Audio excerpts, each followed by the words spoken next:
त्रेता युग में जब अधर्म अपने चरम पर था, लंका का राजा रावण अपने अहंकार में डूबा हुआ था और उसी लंका नगरी के मध्य स्थित अशोक वाटिका में बैठी थीं जनक नंदिनी माता सीता। हे प्रभु श्री राम, कब आएंगे आप?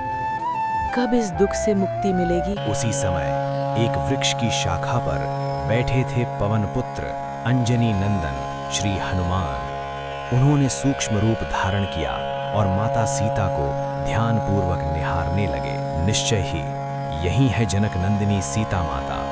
अब समय है प्रभु का संदेश देने का। हनुमान जी वृक्ष से उतरकर माता सीता के समीप पहुंचे और प्रभु श्री राम की मुद्रिका प्रस्तुत की। माता, मैं रामदूत हनुमान प्रभु श्री राम का संदेश लेकर आया हूँ। हनुमान, क्या सच में मेरे प्रभु ने आपको भेजा है? जी माता, प्रभु शीघ्र ही लंका पर आक्रमण कर आपको इस बंधन से मुक्त करेंगे। आशा और भक्ति का संगीत। माता सीता को आश्वासन देकर हनुमान जी के मन में एक विचार आया। हल्की मुस्कान के साथ, इस सुंदर वाटिका में इतने फल हैं, यदि कुछ फल ग्रहण कर लूं तो कोई अपराध नहीं। हल्का चंचल संगीत। तब हनुमान जी ने एक एक कर वृक्षों से फल तोड़ने प्रारंभ किए और आनंद पूर्वक उनका सेवन करने लगे। परंतु उनकी ये चंचलता शीघ्र ही एक भीषण रूप धारण कर लेती है। अचानक तेज तनावपूर्ण संगीत। हनुमान जी ने अपने विशाल रूप को धारण किया और वृक्षों को उखाड़ना प्रारंभ कर दिया। पूरी अशोक वाटिका कांप उठी। कौन है ये वानर?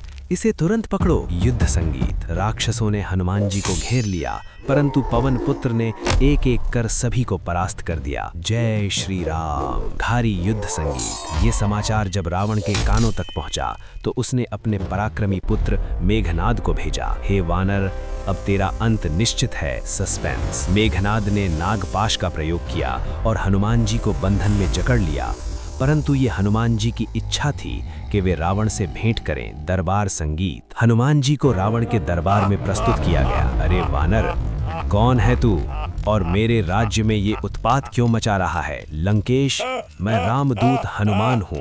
सीता माता को ससम्मान लौटा दो, अन्यथा विनाश निश्चित है। मूर्ख वानर, तुझे अपने प्राणों की चिंता नहीं। क्रूर संगीत। इसकी पूंछ में अग्नि लगा दो। तनावपूर्ण संगीत। राक्षसों ने हनुमान जी की पूंछ में वस्त्र बांधकर उसे अग्नि से प्रज्वलित कर दिया, परंतु वे ये नहीं जानते थे कि यही अग्नि लंका का विनाश का कारण बनेगी। एपिक संगीत। हनुमान जी हंसते हुए। अब देख लंका का परिणाम। हनुमान जी ने अपना विशाल रूप धारण किया और लंका के एक एक भवन को अग्नि में झोंक दिया। चारों ओर हाहाकार मच गया।